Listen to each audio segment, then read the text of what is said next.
जुगो जुग अटल चबर छतर तख्त दे मालक शब्द गुरु धन धन साहिब श्री गुरु ग्रंथ साहिब महाराज जी दी कोटान कोटान किरपा रहमत ते बख्शिश दे नाल जो अकाल पुरख वाहिगुरु जी दी बख्शी हुई सवासां दी मोहलत दी किरपा बनी है ਉਹਨੂੰ ਸਫਲਾ ਬਣਾਉਂਦਿਆਂ ਹੋਇਆਂ ਰੋਜ਼ਾਨਾ ਦੀ ਤਰ੍ਹਾਂ ਗਲੋਬਲ ਗੁਰਬਾਣੀ ਵਿਚਾਰ ਵੱਲੋਂ ਜੋ ਲੜੀਵਾਰ ਧੰਨ ਧੰਨ ਸਾਹਿਬ ਸ੍ਰੀ ਗੁਰੂ ਗ੍ਰੰਥ ਸਾਹਿਬ ਜੀ ਦੀ ਜੋ ਪਾਵਨ ਕਥਾ ਚੱਲ ਰਹੀ ਹੈ, ਗੁਰੂ ਸ਼ਬਦ ਵਿਚਾਰ ਚੱਲ ਰਹੀ ਹੈ, ਜਿਸ ਵਿੱਚ ਹੁਣ ਤੱਕ ਸ਼੍ਰੀ ਰਾਗ ਦੀਆਂ ਅਸ਼ਟਪਦੀਆਂ ਦੇ ਵਿੱਚੋਂ ਸਾਹਿਬ ਸ੍ਰੀ ਗੁਰੂ ਨਾਨਕ ਸਾਹਿਬ ਜੀ ਦੇ 11 ਨੰਬਰ ਸ਼ਬਦ ਤੱਕ ਆਪਾਂ ਵਿਚਾਰ ਅੱਜ ਦੀ ਕੀਤੀ ਹੈ। 10 ਨੰਬਰ ਸ਼ਬਦ ਤੱਕ ਆਪਾਂ ਕੱਲ ਤੱਕ ਵਿਚਾਰ ਚੁੱਕੇ ਹਾਂ। ਸਾਹਿਬ ਗੁਰੂ ਗ੍ਰੰਥ ਸਾਹਿਬ ਜੀ ਮਹਾਰਾਜ ਹੀ ਵਾਹਿਦ ਸਾਡੇ ਗੁਰੂ ਨੇ। ਸਿਰਫ ਤੇ ਸਿਰਫ ਅਸੀਂ ਧੰਨ ਸਾਹਿਬ ਸ੍ਰੀ ਗੁਰੂ ਗ੍ਰੰਥ ਸਾਹਿਬ ਜੀ ਨੂੰ ਸਮਰਪਿਤ ਹਾਂ। ਇੱਕਾ ਬਾਣੀ, ਇੱਕ ਗੁਰੂ, ਇੱਕੋ ਸ਼ਬਦ ਵਿਚਾਰ ਦਾ ਸਿਧਾਂਤ ਹੈ ਸਿੱਖੀ ਦਾ। ਇਸੇ ਕਰਕੇ ਕੋਸ਼ਿਸ਼ ਇਹੀ ਕੀਤੀ ਜਾਂਦੀ ਹੈ ਕਿ ਵੱਧ ਤੋਂ ਵੱਧ ਗੁਰਮਤ ਧੰਨ ਸਾਹਿਬ ਸ੍ਰੀ ਗੁਰੂ ਗ੍ਰੰਥ ਸਾਹਿਬ ਜੀ ਮਹਾਰਾਜ ਜੀ ਦੇ ਨਾਲ ਜੁੜਿਆ ਜਾਵੇ, ਤਾਂ ਕਿ ਸਾਡੇ ਜੀਵਨ ਦੇ ਵਿੱਚ ਗੁਰਮਤ ਦੀ ਸਮਝ ਆਵੇ। ਸੱਚ ਜਾਣਿਓ, ਜਿੱਦਣ ਅਸੀਂ ਗੁਰਬਾਣੀ ਨੂੰ ਸਮਝਣ ਲੱਗ ਪਏ ਨਾ, ਉਦਣ ਆ ਜਿਹੜੀ ਸਾਡੇ ਧਿਆਨ ਭਟਕਾਏ ਹੋਏ ਆ ਨਾ, ਇੱਧਰ ਉੱਧਰ ਅਨਮਤੀ ਗ੍ਰੰਥਾਂ ਵੱਲ, ਹੋਰ ਕਿਤੇ ਇੱਧਰ ਉੱਧਰ, ਇਹ ਸਾਰੀਆਂ ਭਟਕਣਾਵਾਂ ਮੁੱਕ ਜਾਣਗੀਆਂ। ਇਹ ਭਟਕਣਾਵਾਂ ਤਾਂ ਹੀ ਨੇ ਕਿਉਂਕਿ ਅਸੀਂ ਗੁਰੂ ਗ੍ਰੰਥ ਸਾਹਿਬ ਤੋਂ ਟੁੱਟ ਗਏ ਹਾਂ। ਬੜੇ ਛੜਯੰਤਰ ਦੇ ਨਾਲ ਤੋੜਿਆ ਗਿਆ ਹੈ। ਸਾਨੂੰ ਹੋਰ ਅਨਮਤੀ ਗ੍ਰੰਥਾਂ ਦੀਆਂ ਕਹਾਣੀਆਂ, ਸਾਖੀਆਂ ਸਾਡੇ ਖੂਨ ਵਿੱਚ ਇੰਨੀਆਂ ਕੁ ਪਾ ਦਿੱਤੀਆਂ ਨੇ ਕਿ ਹੁਣ ਉਹ ਅਸੀਂ ਛੱਡਣ ਨੂੰ ਤਿਆਰ ਨਹੀਂ। ਤੇ ਜਦੋਂ ਉਹਨਾਂ ਕਹਾਣੀਆਂ, ਸਾਖੀਆਂ ਨੂੰ ਗੁਰੂ ਗ੍ਰੰਥ ਸਾਹਿਬ ਦੀ ਕਸਵੱਟੀ ਤੇ ਵਾਚੀਦਾ ਹੈ, ਤੇ ਸਤਿਗੁਰ ਦਾ ਜਿਹੜਾ ਸੁਭਾਅ ਹੈ ਝੂਠ ਨੂੰ ਝੂਠ ਕਹਿ ਦੇਣਾ ਤੇ ਸੱਚ ਨੂੰ ਸੱਚ ਕਹਿਣਾ, ਉਹਦੇ ਉੱਪਰ ਆ ਕੇ ਫਿਰ ਕਈਆਂ ਨੂੰ ਬੜੀ ਪੀੜ ਲੱਗਦੀ ਹੈ। ਕਿਉਂਕਿ ਸਤਿਗੁਰ ਦੀ ਕਸਵੱਟੀ ਸਦੀਵੀ ਸੱਚੀ ਹੈ, ਇੱਥੇ ਝੂਠ ਨਹੀਂ ਰਹਿ ਸਕਦਾ। ਭਾਵੇਂ ਉਹ ਝੂਠੀ ਕਹਾਣੀ ਹੈ, ਭਾਵੇਂ ਝੂਠੀ ਵਿਚਾਰ ਹੈ, ਭਾਵੇਂ ਝੂਠਾ ਗ੍ਰੰਥ ਹੈ, ਭਾਵੇਂ ਕੋਈ ਝੂਠੀ ਸਾਖੀ ਹੈ, ਕਿਉਂਕਿ ਸਤਿਗੁਰ ਦੀ ਕਸਵੱਟੀ ਦੇ ਉੱਤੇ ਨਿਰੋਲ ਤੇ ਨਿਰੋਲ ਸੱਚੀ ਪ੍ਰੀਤ ਨੇ ਆਪਣਾ ਅਸਰ ਦੇਣਾ ਹੈ। ਇਸੇ ਕਰਕੇ ਜਿੱਦਣ ਅਸੀਂ ਧੰਨ ਗੁਰੂ ਗ੍ਰੰਥ ਸਾਹਿਬ ਜੀ ਮਹਾਰਾਜ ਨੂੰ ਆਪ ਸਮਝਣ ਲੱਗ ਪਏ, ਆ ਠੇਕਿਆਂ ਤੇ ਦੇਣ ਦੀ ਬਜਾਏ, ਪਹਾੜਿਆਂ ਦੇ ਉੱਤੇ ਪਾਠ ਕਰਾਉਣ ਦੀ ਬਜਾਏ, ਜਿੱਦਣ ਅਸੀਂ ਆਪ ਵਿਚਾਰਨ ਤੇ ਸਮਝਣ ਲੱਗ ਪਏ, ਜਿੱਦਣ ਅਸੀਂ ਆਪ ਗੁਰਮਤ ਦੇ ਪ੍ਰਚਾਰਕ ਬਣ ਗਏ, ਜਿੱਦਣ ਅਸੀਂ ਆਪ ਸੋਝੀ ਸਮਝ ਗੁਰੂ ਗ੍ਰੰਥ ਸਾਹਿਬ ਤੋਂ ਲੈਣ ਲੱਗ ਪਏ, ਸੱਚ ਜਾਣਿਓ ਜੀਵਨ ਵਿੱਚ ਬਦਲਾਵ ਤੇ ਆਵੇਗਾ, ਨਾਲ ਗਿਆਨ ਦਾ ਪ੍ਰਗਾਸ ਹੋਵੇਗਾ, ਨਾਲ ਸਮਝ ਆ ਜਾਵੇਗੀ ਕਿ ਗੁਰਮਤ ਕੀ ਹੈ, ਸਤਿਗੁਰੂ ਕੀ ਕਹਿੰਦੇ ਨੇ। ਤੇ ਗੁਰਮਤ ਦਾ ਇੱਕ ਸਭ ਤੋਂ ਸੌਖਾ ਜਿਹੜਾ ਸਬਜੈਕਟ ਆ ਨਾ, ਉਹ ਪ੍ਰੇਮ ਹੈ। ਜਿੱਦਣ ਸਿੱਖ ਨੂੰ ਗੁਰਮਤ ਦੀ ਸਮਝ ਆਉਂਦੀ ਹੈ, ਅਗਿਆਨ ਆਉਂਦਾ ਹੈ, ਇਹ ਨਹੀਂ ਕਿ ਉਸ ਗਿਆਨ ਦੇ ਨਾਲ ਹੁਣ ਉਹਦੀ ਬੋਲੀ ਖਰਵੀ ਹੋ ਜਾਵੇ, ਮੱਥੇ ਤੇ ਤਿਉੜੀਆਂ ਪੈ ਜਾਣ ਤੇ ਆਪਣੇ ਉਸ ਗਿਆਨ ਨੂੰ ਉਹ ਇਹ ਸਮਝੇ ਕਿ ਦੁਨੀਆ ਦਾ ਵਾਹਿਦ ਇੱਕ ਮੈਂ ਹੀ ਸਿਆਣਾ ਹੈ। ਨਹੀਂ, ਸਿਵਰ ਸਮਝ ਲੈਣਾ ਅਸੀਂ ਹਜੇ ਕੇਵਲ ਸੱਚਾ ਗਿਆਨ ਨਹੀਂ ਹਾਸਲ ਕੀਤਾ, ਉੱਪਰ ਦੇ ਉੱਪਰ ਦਾ ਗਿਆਨ ਹੈ। ਜਿੱਦਣ ਮਨੁੱਖ ਦੇ ਅੰਦਰ, ਉਹਦੀਆਂ ਵਿਚਾਰਾਂ ਦੇ ਵਿੱਚ, ਉਹਦੇ ਸੁਭਾਅ ਦੇ ਵਿੱਚ ਗੁਰਬਾਣੀ ਘਰ ਕਰਦੀ ਹੈ ਨਾ, ਉਹਦੇ ਅੰਦਰ ਨਿਮਰਤਾ ਆ ਜਾਂਦੀ ਹੈ। ਉਹਦੇ ਅੰਦਰ ਚੁੰਚ ਗਿਆਨ ਨਹੀਂ ਹੁੰਦਾ, ਉਹਦੇ ਅੰਦਰ ਨਿਮਰਤਾ ਹੁੰਦੀ ਹੈ, ਪ੍ਰੇਮ ਹੁੰਦਾ ਹੈ। ਤੇ ਉਸ ਪ੍ਰੇਮ ਦੇ ਨਾਲ ਉਹ ਕਿਸੇ ਦੇ ਨਾਲ ਵਿਤਕਰਾ ਨਹੀਂ ਕਰਦਾ, ਉਹਦੇ ਵਿੱਚ ਨਫ਼ਰਤ ਹੋ ਹੀ ਨਹੀਂ ਸਕਦੀ, ਉਹਦੇ ਵਾਸਤੇ ਕੋਈ ਬੇਗਾਨਾ ਹੋ ਹੀ ਨਹੀਂ ਸਕਦਾ, ਕਿਉਂਕਿ ਜਿਸ ਨੂੰ ਗੁਰਮਤ ਦੀ ਸਮਝ ਆ ਗਈ ਸਾਰੇ ਆਪਣੇ ਨੇ। ਤੇ ਹੁਣ ਇਸ ਕਸਵੱਟੀ ਤੇ ਜੇ ਜੀਵਨ ਨੂੰ ਵਾਚਣ ਲੱਗ ਪਈਏ ਤੇ ਬਹੁਤ ਕੁਝ ਨਿਰਣੈ ਹੋ ਜਾਂਦਾ ਹੈ, ਬਹੁਤ ਕੁਝ ਸਮਝ ਆ ਜਾਂਦੀ ਹੈ, ਸੱਚ ਕੀ ਹੈ ਤੇ ਝੂਠ ਕੀ ਹੈ। ਸੋ ਇਸੇ ਹੀ ਯਤਨ ਅਧੀਨ ਗਲੋਬਲ ਗੁਰਬਾਣੀ ਵਿਚਾਰ ਦਾ ਜਿਹੜਾ ਮੰਚ ਆ, ਜਿਹਦੀ ਸ਼ੁਰੂਆਤ ਅਸੀਂ ਕੀਤੀ ਹੈ, ਉਹਦਾ ਮਕਸਦ ਸਿਰਫ ਇਹ ਹੈ ਕਿ ਗੁਰਬਾਣੀ ਦੇ ਨਾਲ ਜੁੜੀਏ, ਧੰਨ ਗੁਰੂ ਗ੍ਰੰਥ ਸਾਹਿਬ ਜੀ ਨੂੰ ਆਪਣਾ ਗੁਰੂ ਸਮਝੀਏ, ਸਤਿਗੁਰ ਦੀ ਇੱਕ ਇਨ ਬਿਨ ਵਿਚਾਰ ਨੂੰ ਆਪਣੇ ਜੀਵਨ ਵਿੱਚ ਵਸਾਉਣ ਦੀ ਕੋਸ਼ਿਸ਼ ਕਰੀਏ, ਸਤਿਗੁਰੂ ਕੀ ਮੱਤ ਨੂੰ ਅਪਣਾਈਏ। ਇਸੇ ਤਹਿਤ ਹੀ ਲੜੀਵਾਰ ਗੁਰੂ ਗ੍ਰੰਥ ਸਾਹਿਬ ਦੀ ਕਥਾ ਚਾਲੂ ਕੀਤੀ ਗਈ ਹੈ, ਜਿਹਦੇ ਵਿੱਚ ਸ਼੍ਰੀ ਰਾਗ ਦੇ ਵਿੱਚੋਂ ਹੁਣ ਤੱਕ 10 ਨੰਬਰ ਸ਼ਬਦ ਗੁਰੂ ਨਾਨਕ ਸਾਹਿਬ ਜੀ ਦੇ ਕੱਲ ਤੱਕ ਵਿਚਾਰੇ ਸਨ। ਅਸ਼ਟਪਦੀਆਂ ਦੇ ਪਹਿਲੇ 100 ਸ਼ਬਦ ਜਿਹੜੇ 4 ਪਦਿਆਂ ਦੇ 5 ਪਦਿਆਂ ਦੇ, ਉੱਥੋਂ ਤੱਕ ਆਪਾਂ ਵਿਚਾਰ ਕਰ ਚੁੱਕੇ ਹਾਂ। ਹੁਣ 8 ਪਦਿਆਂ ਦੇ ਸ਼ਬਦਾਂ ਦੀ ਵਿਚਾਰ ਚੱਲ ਰਹੀ ਹੈ। ਅੱਜ ਦਾ ਜਿਹੜਾ ਸ਼ਬਦ ਹੁਣੇ ਆਪ ਜੀ ਨੇ ਸਰਵਣ ਕੀਤਾ ਹੈ ਨਾ, ਇਹ ਸ਼ਬਦ ਸ਼੍ਰੀ ਰਾਗ ਦੇ ਵਿੱਚੋਂ 11ਵਾਂ ਨੰਬਰ ਸ਼ਬਦ ਹੈ ਅਸ਼ਟਪਦੀਆਂ ਦਾ।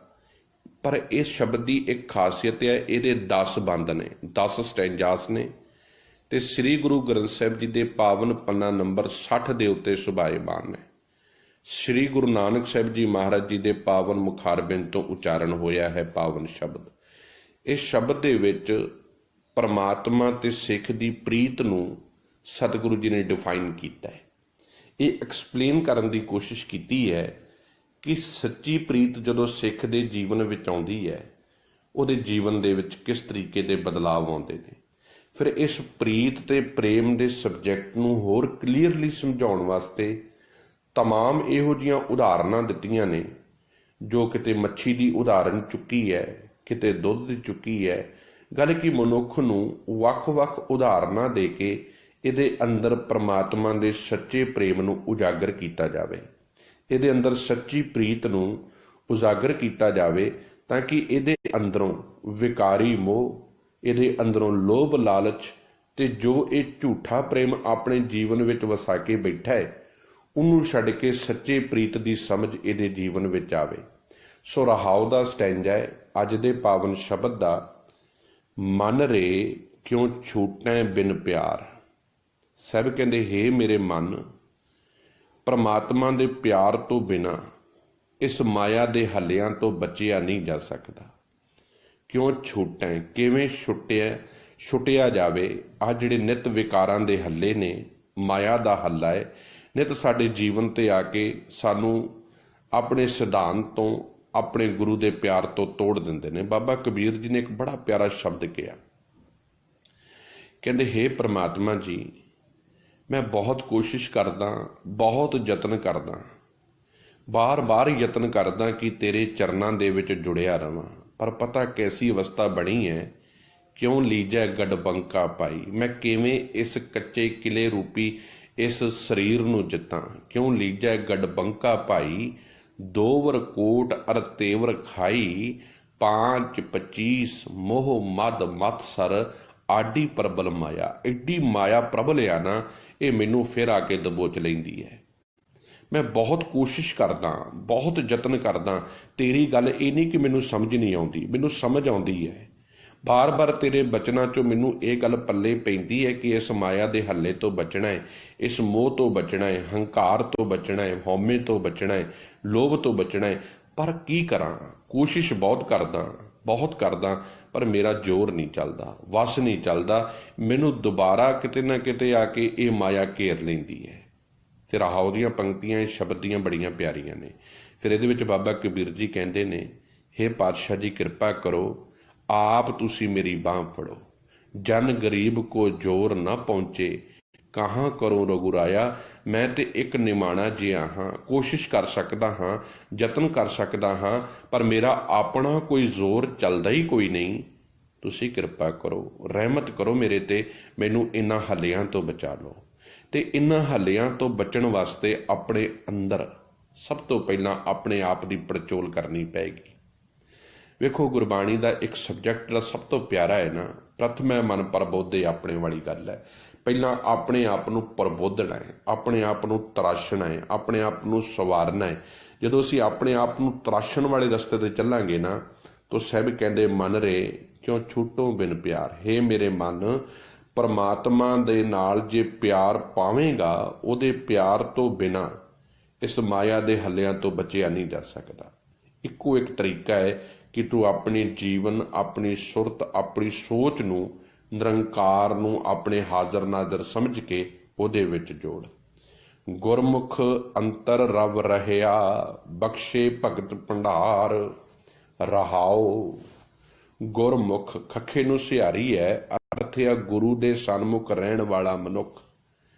ਅੰਤਰ ਦਾ ਅਰਥ ਰਾਰੇ ਨੂੰ ਸਿਹਾਰੀ ਹੋਣ ਕਰਕੇ ਹਰ ਅਰਥ ਬਣ ਗਏ ਹਿਰਦੇ ਦੇ ਵਿੱਚ, ਹਿਰਦੇ ਦੇ ਅੰਦਰ। ਬਖਸ਼ੇ ਹੋਏ, ਭਗਤ ਭੰਡਾਰ, ਭਗਤੀ ਦਾ ਖਜ਼ਾਨਾ, ਭਗਤੀ ਦਾ ਭੰਡਾਰਾ। ਸਾਹਿਬ ਕਹਿੰਦੇ ਇਹ ਪਿਆਰ ਗੁਰੂ ਜੀ ਦੀ ਸ਼ਰਨ ਵਿੱਚ ਪੈਣ ਤੋਂ ਬਿਨਾਂ ਨਹੀਂ ਮਿਲਣਾ। ਜਿਹੜਾ ਸੱਚਾ ਪ੍ਰੇਮ ਆ ਨਾ, ਸੱਚੀ ਪ੍ਰੀਤ ਆ, ਇਹ ਹਿਰਦੇ ਦੀ ਨਿਰਮਲਤਾਈ ਤੋਂ ਉਜਾਗਰ ਹੋਣੀ ਹੈ। ਇਹ ਉਦੋਂ ਸਮਝ ਆਉਣੀ ਹੈ ਜਦੋਂ ਤੂੰ ਆਪਣੇ ਆਪ ਨੂੰ ਸਤਿਗੁਰੂ ਜੀ ਦੇ ਹੁਕਮ ਦੇ ਵਿੱਚ ਤੋਰੇਗਾ, ਜਦੋਂ ਸਾਹਿਬ ਗੁਰੂ ਗ੍ਰੰਥ ਸਾਹਿਬ ਜੀ ਨੂੰ ਸਮਰਪਿਤ ਕਰ ਦੇਵੇਂਗਾ, ਆਪਣੇ ਆਪ ਨੂੰ ਸਤਿਗੁਰੂ ਕੀ ਮੱਤ ਲਵੇਂਗਾ, ਗੁਰੂ ਦੇ ਚਰਨਾਂ ਦੇ ਵਿੱਚ ਬਹਿ ਕੇ ਅਰਦਾਸ ਕਰੇਗਾ।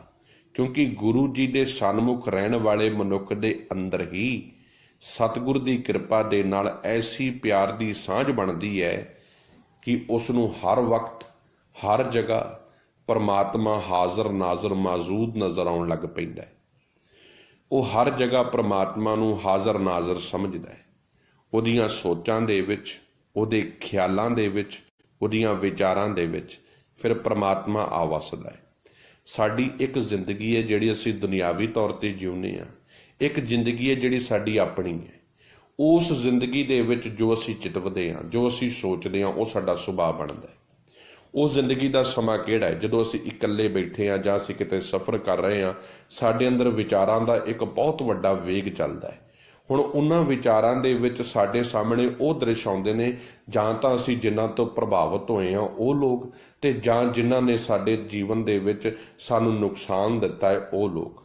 ਹੁਣ ਸਾਡੇ ਮਨ ਦਾ ਸੁਭਾਅ ਹੈ, ਜੇ ਅਸੀਂ ਸਾਰਾ ਧਿਆਨ ਉਹਨਾਂ ਲੋਕਾਂ 'ਤੇ ਡਾਈਵਰਟ ਕਰ ਦਿੰਦੇ ਹਾਂ ਜਿਨ੍ਹਾਂ ਤੋਂ ਅਸੀਂ ਘਾਤ ਹੋਏ ਹਾਂ, ਜਾਂ ਜਿਨ੍ਹਾਂ ਨੇ ਸਾਡਾ ਨੁਕਸਾਨ ਕੀਤਾ ਹੈ, ਜਾਂ ਜਿਨ੍ਹਾਂ ਨੇ ਸਾਡੇ 'ਤੇ ਅਸੀਂ ਜਿਨ੍ਹਾਂ ਨਾਲ ਸਾਡੀ ਨਹੀਂ ਬਣਦੀ, ਸਾਡੇ ਅੰਦਰ ਕ੍ਰੋਧ, ਈਰਸ਼ਾ, ਨਫ਼ਰਤ, ਦਵੈਤ ਆਦਿਕ ਇਹ ਗੁਣ ਅਵਗੁਣ ਜਿਹੜੇ ਨੇ ਇਹ ਜਨਮ ਲੈਣ ਲੱਗ ਪੈਣਗੇ।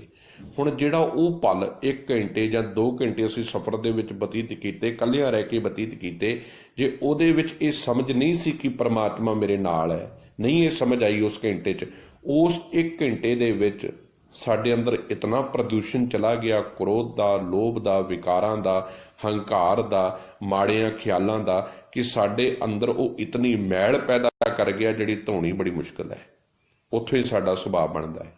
ਪਰ ਜੇ ਉਸ ਵਕਤ ਗੁਰਮਤਿ ਕੋਲ ਹੈ, ਗੁਰਬਾਣੀ ਦੀ ਸਮਝ ਹੈ, ਐਸਾ ਖਿਆਲ ਆਉਣ ਲੱਗਾ ਕਿ ਫਲਾਣੇ ਦਾ ਮੈਂ ਇੰਨਾ ਭਲਾ ਕੀਤਾ ਯਾਰ, ਉਹਨੇ ਤੇ ਮੇਰੀ ਬਾਂਹ ਹੀ ਨਹੀਂ ਫੜੀ, ਉਹਨੇ ਤੇ ਮੇਰਾ ਕਦੀ ਸ਼ੁਕਰਾਨਾ ਹੀ ਨਹੀਂ ਕੀਤਾ। ਤੇ ਜੇ ਉਸ ਸਮੇਂ ਗੁਰਬਾਣੀ ਦੀ ਸਮਝ ਕੋਲ ਹੈ, ਸਤਿਗੁਰ ਦੀ ਮੱਤ ਕੋਲ ਹੈ, ਤੁਰੰਤ ਇਹ ਖਿਆਲ ਆਵੇਗਾ, ਨਹੀਂ ਦੇਖ ਪਰਮਾਤਮਾ ਵੀ ਤੇ ਸਾਰੀ ਦੁਨੀਆ ਨੂੰ ਪਾਲ ਰਿਹਾ ਨਾ, ਪਰ ਉਹ ਕਦੀ ਪਰਮਾਤਮਾ ਚਿਤਾਰਦਾ ਹੈ? ਕਿਤਨੀ ਦੁਨੀਆ ਕੇਤੇ ਲੈ ਲੈ ਮੁੱਕਰ ਪਾਏ, ਕਿਤਨੀ ਦੁਨੀਆ ਜਿਹੜੀ ਲੈ ਲੈ ਕੇ ਮੁੱਕਰ ਜਾਂਦੀ ਹੈ। ਤੂੰ ਵੀ ਸਮਝ ਲਾ ਕਿ ਇਹ ਲੋਕ ਤੂੰ ਭਲਾ ਕੀਤਾ ਹੈ, ਪਰਉਪਕਾਰ ਕੀਤਾ ਹੈ, ਇਹ ਪਰਮਾਤਮਾ ਦਾ ਹੁਕਮ ਆ, ਇਹ ਉਹਦੀ ਮਰਜ਼ੀ ਅਗਲੇ ਦੀ ਕਿ ਉਹ ਚਿਤਾਰਦਾ ਕਿ ਨਹੀਂ ਚਿਤਾਰਦਾ।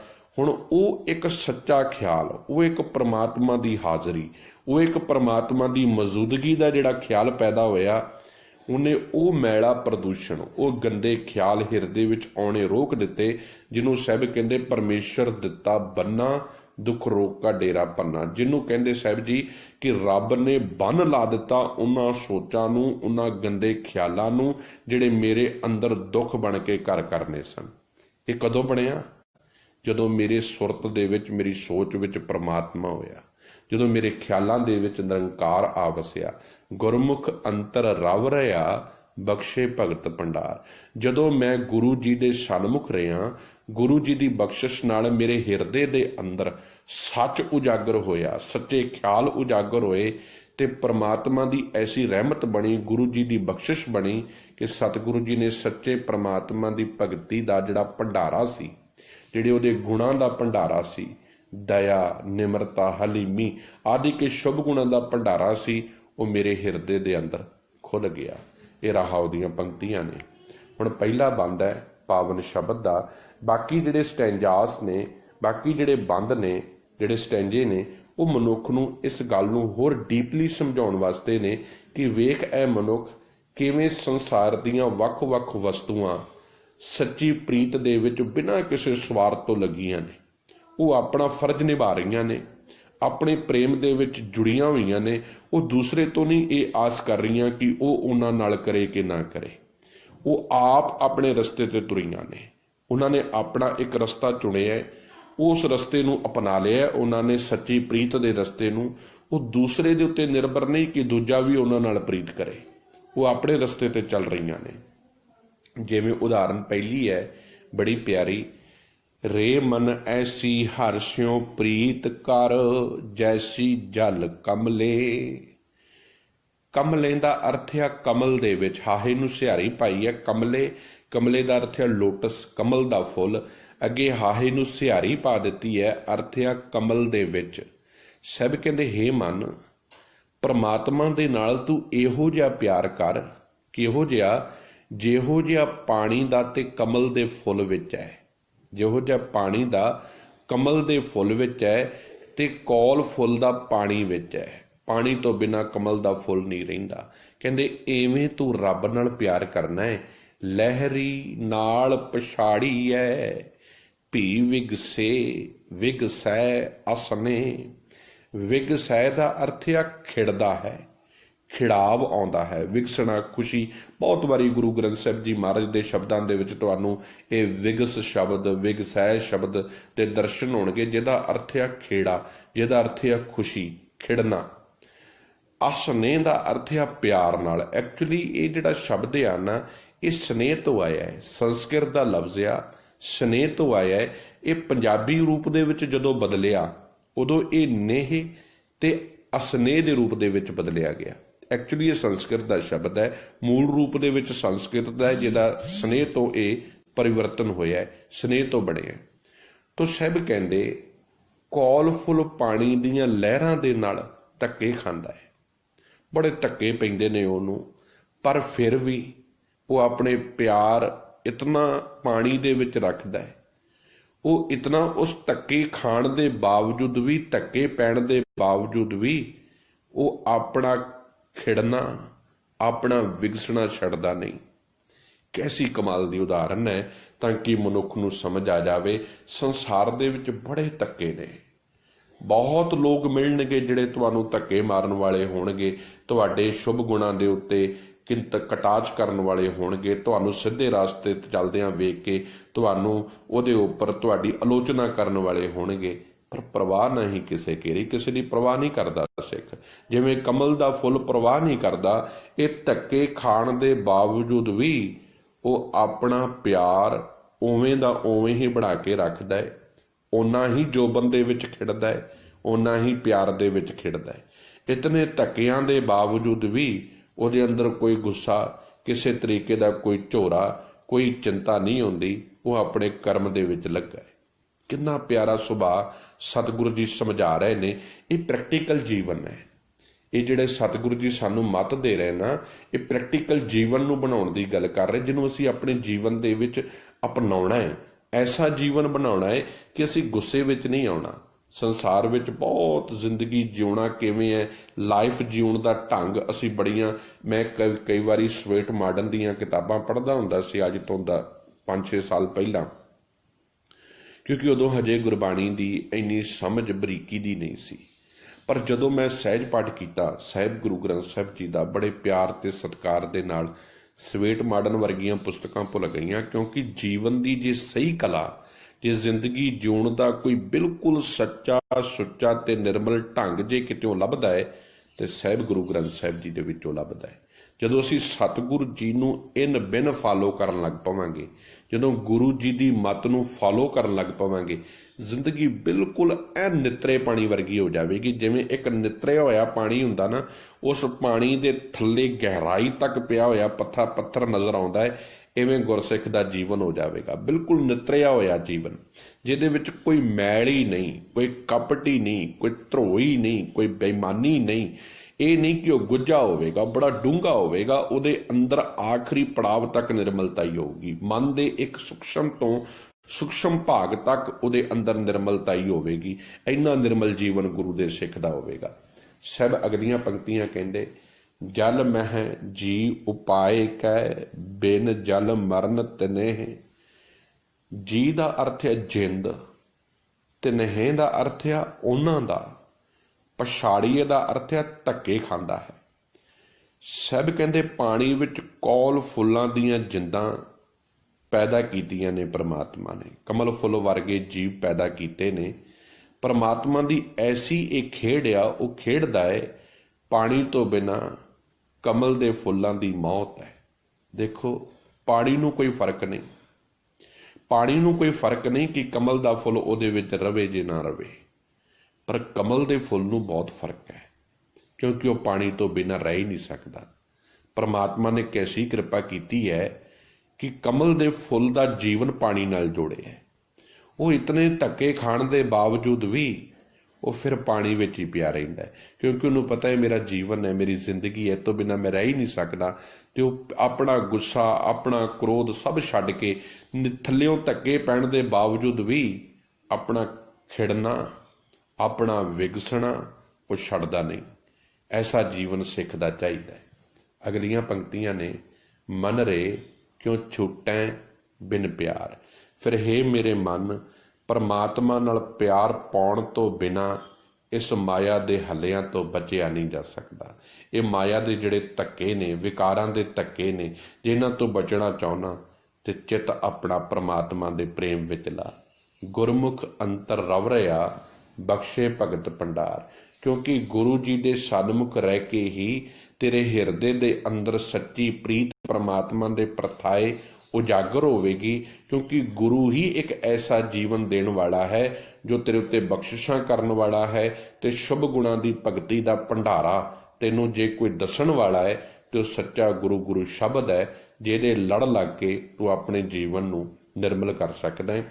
ਅੱਜ ਦੀ ਵਿਚਾਰ ਦੇ ਵਿੱਚ ਮੈਂ ਕੋਸ਼ਿਸ਼ ਕਰ ਰਿਹਾ ਕਿ ਤੂਕ ਮਾਤਰ ਅਰਥਾਂ ਦੇ ਨਾਲ ਭਾਵ ਅਰਥਾਂ ਦੀ ਸਾਂਝ ਪਾਵਾਂ, ਕਿਉਂਕਿ ਸ਼ਬਦਾਂ ਦੇ 9 ਬੰਦ ਨੇ, 9 ਸਟੈਂਜਾਸ ਨੇ, ਤੇ ਨਿਯਮਤ ਸਮੇਂ ਦੇ ਵਿੱਚ ਰਹਿ ਕੇ ਮੈਂ ਚਾਹੁੰਦਾ ਕਿ ਸਮਾਪਤੀ ਹੋ ਜਾਵੇ। ਸੋ ਕੋਸ਼ਿਸ਼ ਨਾਲ ਨਾਲ ਇਹ ਰਹੇਗੀ ਕਿ ਅਸੀਂ ਗੁਰਬਾਣੀ ਨੂੰ ਸਮਝਦੇ ਹਾਂ ਨਾਲ ਥੋੜ੍ਹੀ ਜਿਹੀ ਡੀਪਲੀ ਵੀ ਕੋਸ਼ਿਸ਼ ਕਰੀਏ ਗੁਰਮਤਿ ਨੂੰ ਜਾਣਨ ਦੀ। ਅਗਲਾ ਬੰਦ ਆ, ਦੂਸਰਾ ਨੰਬਰ ਬੰਦ, ਰੇ ਮਨ ਐਸੀ ਹਰ ਸਿਉ ਪ੍ਰੀਤ ਕਰ, ਜੈਸੀ ਮਛਲੀ ਨੀਰ। ਹੁਣ ਅਗਲੀ ਉਦਾਹਰਨ ਮੱਛੀ ਦੀ ਦਿੱਤੀ। ਸਾਹਿਬ ਕਹਿੰਦੇ ਹੇ ਮੇਰੇ ਮਨ, ਤੈਨੂੰ ਇੱਕ ਉਦਾਹਰਨ ਹੋਰ ਦਿੰਨਾ ਹੈ, ਗੱਲ ਤੇਰੀ ਪਕੜ 'ਚ ਹੋਰ ਆ ਜਾਵੇ। ਤੂੰ ਪਰਮਾਤਮਾ ਦੇ ਨਾਲ ਇਹੋ ਜਿਹਾ ਪ੍ਰੇਮ ਕਰ, ਕਿਹੋ ਜਿਹਾ, ਜੈਸੀ ਮਛਲੀ ਨੀਰ, ਜਿਵੇਂ ਇੱਕ ਮੱਛੀ ਦਾ ਪਾਣੀ ਦੇ ਨਾਲ ਹੈ। ਜਿਉਂ ਅਧਿਕਉ ਤਿਉਂ ਸੁਕਣੋ, ਮਨ ਤਨ ਸ਼ਾਂਤ ਸਰੀਰ। ਅਧਿਕਉ, ਅਧਿਕਉ ਦਾ ਅਧ ਕਉ ਅਰਥ ਆ ਬਹੁਤਾ, ਬਹੁਤ ਜ਼ਿਆਦਾ। ਘਣੋ, ਘਣੋ ਦਾ ਅਰਥ ਵੀ ਬਹੁਤ ਹੈ। ਮਨ ਨੰਨੇ ਨੂੰ ਸਿਹਾਰੀ ਹੈ, ਅਰਥ ਆ ਮਨ ਵਿੱਚ। ਸਭ ਕਹਿੰਦੇ ਪਾਣੀ ਜਿੰਨਾ ਵੀ ਹੋਵੇਗਾ, ਬਹੁਤ ਪਾਣੀ ਹੋਣ ਦੇ ਬਾਵਜੂਦ ਵੀ ਮੱਛੀ ਨੂੰ ਉਤਨਾ ਹੀ ਸੁੱਖ ਮਿਲਦਾ ਹੈ। ਜਿੰਨਾ ਪਾਣੀ ਹੋਵੇਗਾ ਓਨਾ ਮੱਛੀ ਆਪਣੇ ਆਪ ਨੂੰ ਸੁਖੀ ਤੇ ਆਨੰਦਿਤ ਮਹਿਸੂਸ ਕਰਦੀ ਹੈ, ਕਿਉਂਕਿ ਉਸ ਦੇ ਮਨ ਵਿੱਚ ਤੇ ਤਨ ਦੇ ਵਿੱਚ ਪਾਣੀ ਦੇ ਨਾਲ ਠੰਡ ਪੈਂਦੀ ਹੈ। ਉਹ ਪਾਣੀ ਤੋਂ ਬਿਨਾਂ ਰਹਿ ਹੀ ਨਹੀਂ ਸਕਦੀ। ਬਿਨ ਜਲ ਘੜੀ ਨਾ ਜੀਵਈ, ਪ੍ਰਭ ਜਾਣੇ ਅਬ ਪੀਰ। ਅਬ ਪੀਰ ਦਾ ਅਰਥ ਹੈ ਅੰਦਰਲੀ ਪੀੜ। ਸਭ ਕਹਿੰਦੇ ਪਾਣੀ ਤੋਂ ਬਿਨਾਂ 1 ਸੈਕਿੰਡ ਵੀ ਮੱਛੀ ਜੀ ਨਹੀਂ ਸਕਦੀ, ਕਿਉਂਕਿ ਮੱਛੀ ਦੇ ਹਿਰਦੇ ਦੀ ਇਹ ਵੇਦਨਾ ਪਰਮਾਤਮਾ ਆਪ ਜਾਣਦਾ ਹੈ, ਉਹ ਨਿਰੰਕਾਰ ਆਪ ਜਾਣਦਾ ਹੈ। ਐਸੀ ਪ੍ਰੀਤ ਸਿੱਖ ਦੀ ਚਾਹੀਦੀ ਹੈ ਗੁਰੂ ਦੇ ਨਾਲ।